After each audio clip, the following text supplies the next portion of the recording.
Video like जरूर कर लीजिए और ऐसे वीडियो लगातार फ्री में पाने के लिए चैनल को तुरंत सब्सक्राइब कर लीजिए और बेल आइकन को जरूर टैप कर लीजिए ताकि आगे भी सारे वीडियो आपको मिलते रहे। यूट्यूब में फॉलो करते हैं तो प्लीज ये वाला फ्री टेलीग्राम चैनल जरूर ज्वाइन कर लीजिएगा। सारे नोटिफिकेशन सारे अपडेट यहीं पे आते हैं, ध्यान रखिए। Hello everyone, welcome to study for civil services backup channel. मेरा नाम सुमेधा ग्रेरी है और हम पॉलिटी के सेशन में डिस्कस कर रहे थे जो हमारा कॉन्स्टिट्यूशन असेंबली थी उसके वर्किंग के बारे में। ठीक है, हमने बहुत सारी चीज़ें डिस्कस कर ली थी, कुछ इंपॉर्टेंट फैक्ट्स भी हमने डिस्कस किए थे, जैसे कि जो हमारी कॉन्स्टिट्यूएंट असेंबली है उसने 5 बहुत इंपॉर्टेंट जो है चीज़ें लागू की थी। ठीक, क्या था ये? पहला तो उसने जो है पुष्टि की थी किस चीज़ की? इंडिया के मेंबरशिप की कॉमनवेल्थ में। कब की थी? 1949 में।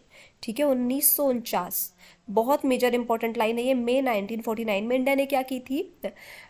इंडिया की मेंबरशिप की पुष्टि की थी कॉमनवेल्थ में। ठीक है, हमारा नेशनल फ्लैग अडॉप्ट कब हुआ था? 22 जुलाई 1947।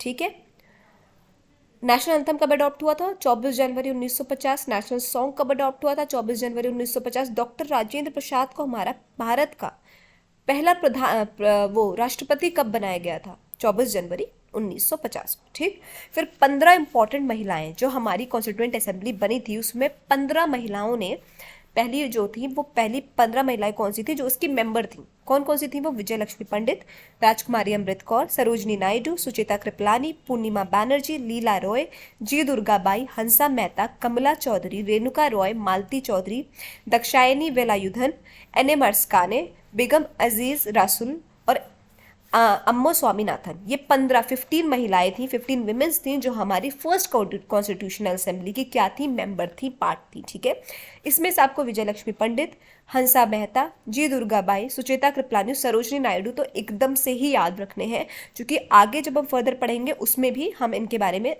थोड़ा जानेंगे चीज़ें। ठीक है, इनका आगे भी कई चीज़ों में योगदान रहा है। ठीक, अब कुछ और इंपॉर्टेंट फैक्ट्स जो कि रिलेटेड हैं उनको देखते हैं। As per the recommendation propose by the cabinet mission, the members of the constituent assembly were elected by the members of the provincial legislative assembly.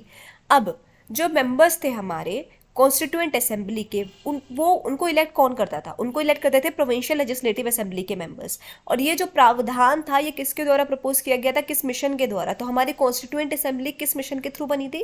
Cabinet mission के थ्रू। तो obviously ये जो चीज़ है, ये जो सिस्टम था, ये भी कैबिनेट मिशन के थ्रू ही आया था। ठीक है, अब the proceedings of the constituent assembly started with objective resolution presented by Jawaharlal Nehru on 13 दिसंबर 1946। ये चीज़ भी हमने पहले डिस्कस की है, हमने पिछले पॉइंट में आप देखा होगा कि 13 दिसंबर 1946 को क्या किया था जवाहरलाल नेहरू ने? Move the historic objective resolution in the assembly. तो ऑब्जेक्टिव रेजोल्यूशन किसके द्वारा लाया गया था? जवाहरलाल नेहरू जी के द्वारा। कब? 13 दिसंबर 1946 को। ठीक है, अब the objective resolution was was passed on 22 जनवरी 1947। अब लाया तो गया जवाहरलाल नेहरू जी के द्वारा 13 दिसंबर 1946 को। पास कब किया गया? ये रेजोल्यूशन हमारा 22 जनवरी 1947 को पास किया गया। Later this objective resolution turn to be the preamble of the constitution. Very very very important line. अब ये जो ऑब्जेक्टिव रेजोल्यूशन जवाहरलाल नेहरू जी के द्वारा लाया गया था 13 दिसंबर 1946 को, उसको पास किया गया 22 जनवरी 1947 को। और यही चीज़ हमारी, यही ऑब्जेक्टिव रेजोल्यूशन हमारी चेंज होकर क्या बनती है? प्रियम्बल बनती है। और प्रियम्बल क्या है? की ऑफ द कॉन्स्टिट्यूशन। ठीक, the constituent assembly formed Union Constitution Committee with other prominent committees. Jawaharlal Nehru was the chairman of the Union Constitution Committee. अब ऐसी बहुत सारी कमिटीज़ बनाई गई थी, ये डॉक कमिटीज़ बनाई गई थी, उसमें से कॉन्स्टिट्यूएंट असेंबली ने क्या बनाई? यूनियन कॉन्स्टिट्यूशन कमिटी अदर कई कमिटीज़ के साथ। ठीक है, और इस यूनियन कॉन्स्टिट्यूशन कमिटी के हेड कौन थे? कौन बने इस यूनियन कॉन्स्टिट्यूशन कमेटी के हेड? तो बनाए गए हमारे जवाहरलाल नेहरू जी चेयरमैन बने थे। किसके? यूनियन कॉन्स्टिट्यूशन कमेटी के हेड। अब आ जाते हैं नेक्स्ट पॉइंट पे। On 29 August 1947 by a resolution drafting committee was formed under the chairmanship of Dr. Ambedkar to discuss and decide the form and the structure of the constitution. अब ये बहुत major line है कि drafting committee का chairman किसको बनाया गया था? बी आर अम्बेडकर को बनाया गया था। कब? 29 अगस्त 1947 को। ठीक है, किस वजह से बनाई गई थी हमारी ड्राफ्टिंग कमेटी? हमारे संविधान को फ्रेम करने के लिए। ठीक है, चेयरमैन कौन थे? Doctor B R Ambedkar. ठीक है, क्या चीज़ करने के लिए बनाई गई थी? To form the structure of the constitution, ठीक है। फिर आ जाता है Sardar Vallabh Bhai Patel was the chairman of advisory committee on fundamental rights, minorities, tribals and excluded areas.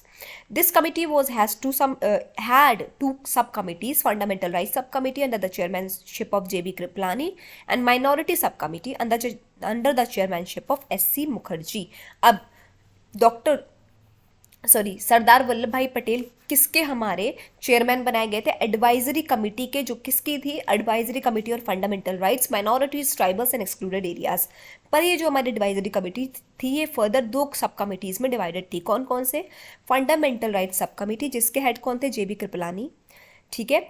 और कौन थे? माइनॉरिटी सब कमिटी, उसके हेड कौन थे? एससी मुखर्जी, ठीक है। ये कुछ चीज़ें, कुछ पॉइंट्स जो इंपॉर्टेंट फैक्ट्स थे हमने आज डिस्कस किए। फर्दर और भी बहुत सारे इंपॉर्टेंट फैक्ट्स हैं जो हम नेक्स्ट लेक्चर में डिस्कस करेंगे। आई होप आपको सेशन समझ में आया होगा। कोई भी डाउट हो तो प्लीज़ कमेंट सेक्शन में कमेंट करके ज़रूर बताइएगा। और अभी तक अगर आपने चैनल को लाइक शेयर सब्सक्राइब नहीं किया है तो प्लीज़ कीजिए, बेल बटन को प्रेस करना ना भूलिए। Thank you so much for watching.